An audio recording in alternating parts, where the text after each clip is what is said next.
అందరికీ నమస్కారం అండి. చాలామంది మహిళలు రాత్రి పడుకునే ముందు రకరకాల క్రీములు వాడుతూ ఉంటారు. ఎందుకంటే ఉదయం ఉద్యోగాల హడావుడిలో ఎండలో తిరిగి మీ చర్మాన్ని పట్టించుకోవట్లేదు కదా, దానివలన మంచి మాయిశ్చరైజర్ రాసుకుంటున్నారు కదా రాత్రిపూట.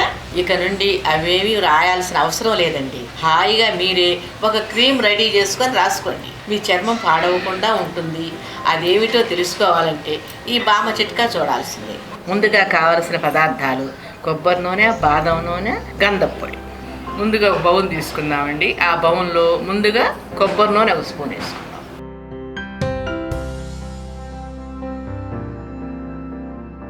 అలాగే ఒక స్పూన్ గంధపు పొడి కూడా వేసుకుందాం. ఒక స్పూన్ బాదం నూనె వేసుకుందామండి. బాగా కలపాలండి.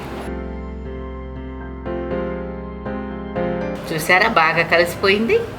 ఈ మిశ్రమాన్ని మీ చర్మానికి, మీ ముఖానికి అప్లై చేసి పండుకోండి. ఉదయాన్నే లేచి చల్లని వాటర్తో శుభ్రంగా కడిగేయండి. ఇది మీ చర్మం పాడైపోకుండా ఉంచడమే కాకుండా తిరిగి అందంగా తయారు చేస్తుంది. కావాలంటే కొంచెం ఎక్కువగా చేసుకొని ఫ్రిడ్జ్లో పెట్టుకోండి. 10-15 రోజులైనా పాడవకుండా ఉంటుందండి.